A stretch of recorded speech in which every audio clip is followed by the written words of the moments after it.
to show you how I make my tofu look and taste like chicken. It's probably way easier than you think. You just need a little bit of patience and to follow a few easy steps, so I hope you enjoy.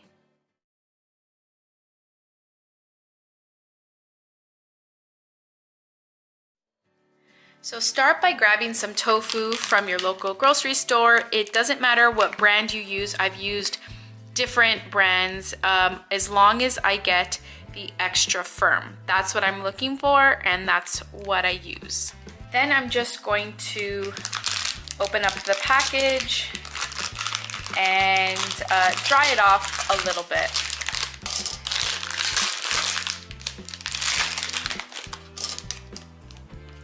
It comes with like liquid in here, so you're gonna wanna take it out of the package probably over the sink so your counter doesn't get all wet. I just put it on some paper towel and dry it up a little bit. That's it. Tofu doesn't have any specific flavor. It will taste like whatever seasonings you use to flavor it. So in terms of cutting it, I often cut it in cubes. So get my knife and go straight down this way, straight down that way, and they'll be like little 1 centimeter cubes. I often just put it in a frying pan or even in the oven, like bake it at 350 for about 30 minutes, or I check the texture, and that's all good. But it looks like tofu and has like a tofu texture. The outside might be like crispy or dry, but the inside is still soft when you have a lot of the flesh. So I found a way to make it look more like chicken and taste more like chicken. I actually even tricked Jim completely. I made a stir fry with it this way, and he was like, that chicken was so tender. So I'm gonna show you how I do that. So you're gonna wanna get yourself a non-stick pan. That really helps, especially if you don't wanna use oil. Today I'm just going to use a basic cooking spray just to help it not stick to the pan, and so I don't have to use oil. But if you don't mind the calories, then oil is fine. Wow. So what you're gonna wanna do is place your pan on the stove at medium heat and get the pan a little bit warm before you place the tofu in. But I'm just gonna show you it here because there's better lighting here than where my stove is. And you don't need a knife. Here is the part that's going to make it look like chicken. So instead of cutting it in cubes, you are just going to crumble it with your hands. So basically break apart pieces, okay? Start off rough and just break it apart.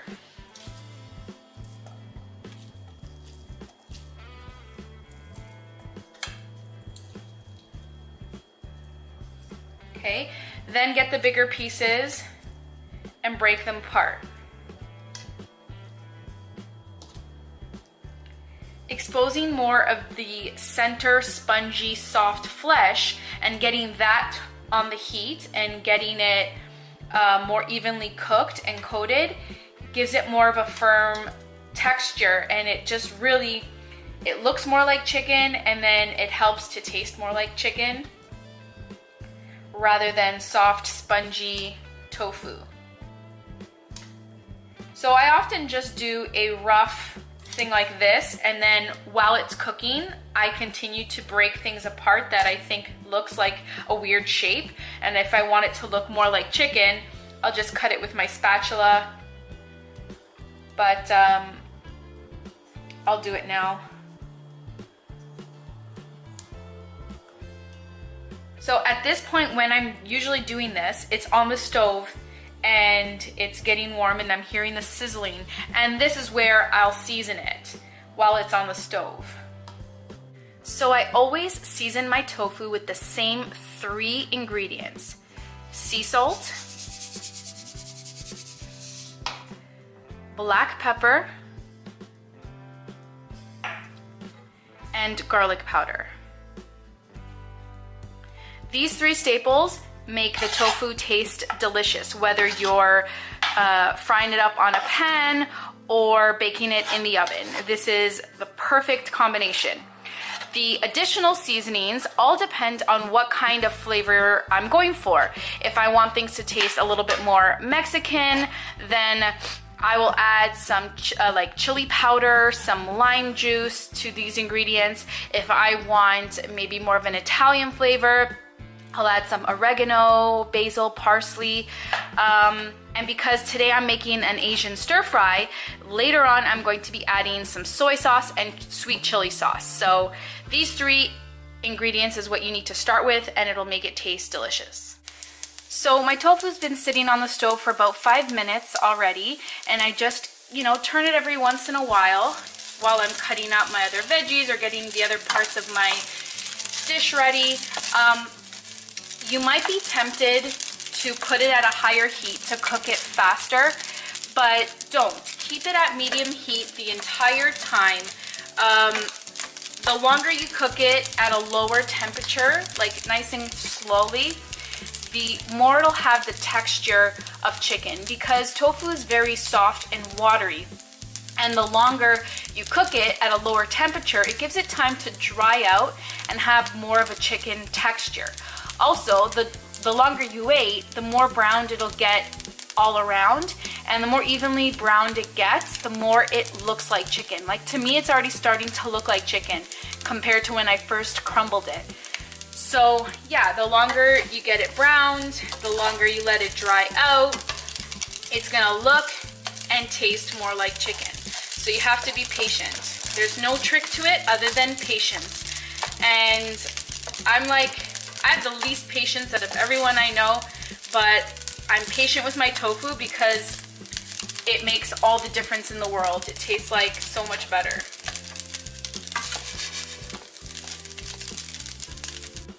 So it's been cooking on the stove for about 15 minutes at medium heat, but personally I like things a little bit more brown, so I'm probably gonna keep it on lower heat, like go right down to low, and keep it on for another 5 minutes before I pull it off the stove. So it was on the stove for about 20 minutes in total, and I took off the heat now. It's the perfect color and texture for me. Like, I love the little crispy edges. It's honestly perfect. I want to try one. Perfect.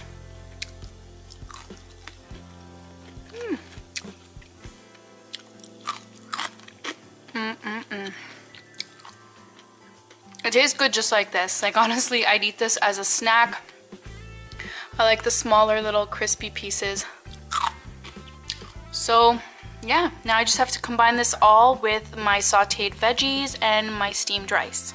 So this is the finished product, and I think it looks absolutely delicious, and it honestly tastes even better. It's all about the seasoning. So if you feel like it doesn't have any flavor, then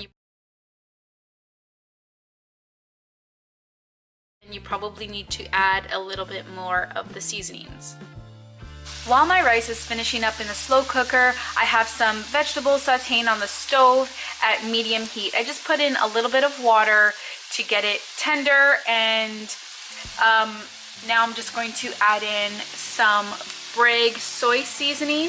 If you have soy sauce, you can use that as well. And I'm also going to throw in some sweet chili sauce.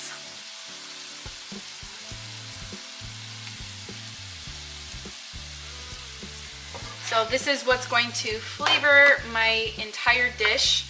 If I need to add more, once I add the tofu and rice in, then I'll add more. I'll just taste it and see.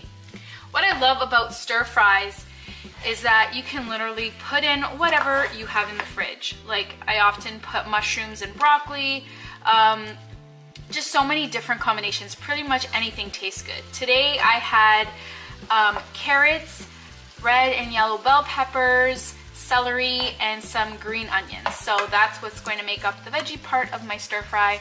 And my brown rice is almost ready, and then I'm just going to combine everything into this pan and mix it up. You don't need to worry about all the liquid that the vegetables are producing. It's mixing with the seasoning and it's making like a nice sauce, and all the extra liquid will be absorbed by the rice and the tofu.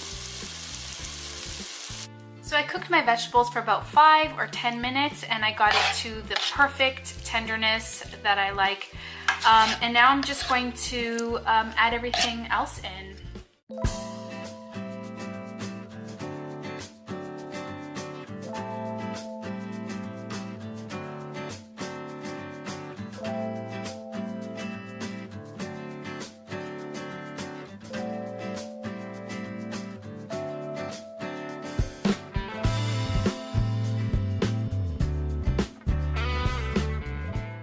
This is the finished product of the stir fry.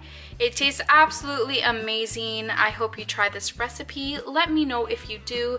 I think the tofu came out perfectly. It's absolutely delicious, and I hope you enjoyed this video, guys. See you in the next one.